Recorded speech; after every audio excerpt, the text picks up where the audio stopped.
Welcome, everyone, to another episode of Behind the Shades. Today, we're going to talk about that situation that happened at the Phillies game, where there's a home run hit, the father looking to be Father of the Year appearing on Time magazine, chased down the ball, and picked it up as a souvenir for his son amongst a crowd of people.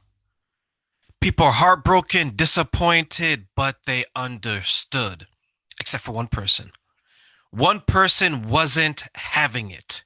So here's the scene. Harrison Bader smacks a home run into the stands. A dad reaches up, makes the grab, and hands the ball straight to his kid. The kid hugs him, the crowd cheers, it's perfect. Then out of nowhere, this woman storms over and gets right in the dad's face. She's yelling, demanding the ball, saying it was hers. The dad's son is standing there confused, clutching the ball, while she keeps pushing. Finally, just to end it, the dad gives her the ball and tells her to go. But this is where the story flips. The crowd booed the hell out of her. This lady flipped off those who opposed her. Clips of it go viral within minutes. Even the announcers call it bizarre. Imagine you were there and someone approaches you, puts their hand on you, and demands something that isn't theirs back.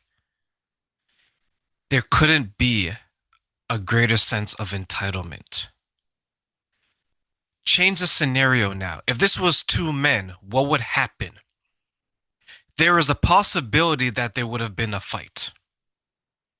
Public place or not, because men understand that there's their fine line between a normal conversation and aggression. And once you put your hands on someone and you're in their face and you're pointing at them, these are signs of aggression. But one thing that a lot of people have missed is that, did you see the father's reaction to the woman who approached him?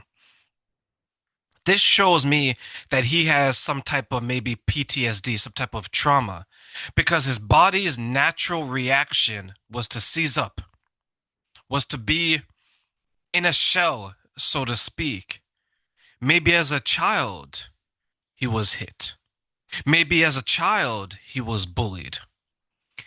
Maybe in his past, anytime someone approached him in an aggressive stance or posture, bad things happened. It wasn't until he identified who was approaching him that he decided to calm down and his body had a more neutral reaction. Here's why this is of concern. There are times where you can approach someone and they'll respond like this father did, and there's other times where they will respond in a different way. Defense mechanisms, right? You don't know how someone's going to respond to you until you put them in that situation, because you don't know what they've been through.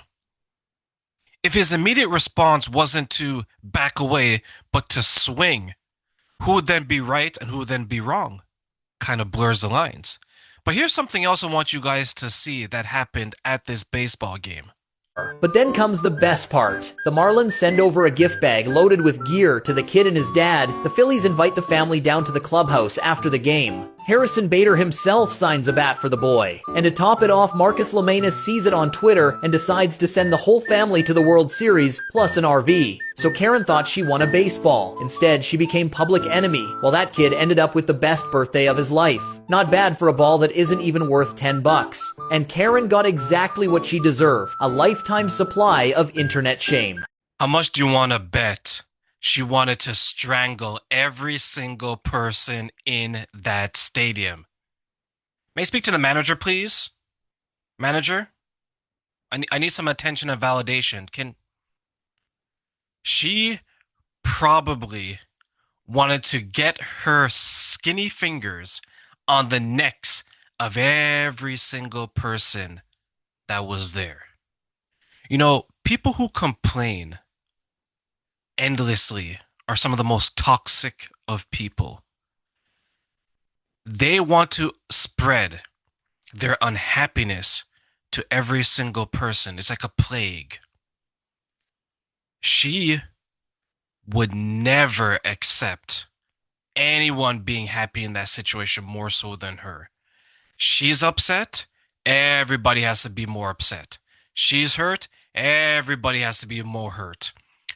Her happiness level has to eclipse everyone else is. Her seeing that, imagine that car ride home. Imagine that car ride home. And imagine if she's in a relationship, complaining until the game is finished, complaining all the way to the car, complaining that she has to find the car, complaining that she has to get into the car and drive. We know no one's driving her, and complaining all the way until her bedtime. And this is where you have the dangers of self entitlement. People think whatever it is that they want, they should have. I should have a house. I should have a car. I should have a marriage. I should have children. I should have a six-figure job. I should have multiple orgasms in bed. I should have all of these things. Not because I earned it, not because I achieved something, not because I worked towards it, just because I want it. I see it, I want it, I have it. There's one other time in all of our lives that we behave this way, and that's as children. And we throw temper tantrums when we don't get that what we want. This seems like that, right? There's a lot of adults out there that have not outgrown their infancy. They still think everyone has to cater to them, everyone has to bow down to them, everyone has to do what they say. They haven't been told no. And not hearing no is a dangerous thing. If you live in a society or a time like we do now, where people are always rewarded for something, then you won't have any standards. If everyone gets a trophy, then there's no point in being the best. And this is where this type of behavior from this woman comes into play. She can only get away with this in this part of the world. She can only get away with this because people have not told her no. She can only get away with this because the behavior has been enabled. And unfortunately for this father, even though he did the mature thing, he is still enabling this behavior. Because if he stood his ground and told her no, she would have continued to escalate, but she would have to learn the art of self-soothing. Looking at her, she's old enough and she realizes what she did was wrong, but she's not going to change.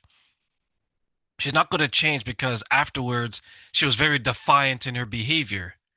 She got her baseball. My precious. You are just another number amongst almost 8 billion people. In your world, in your circle, you're special. In the broader circle of the world, not so much.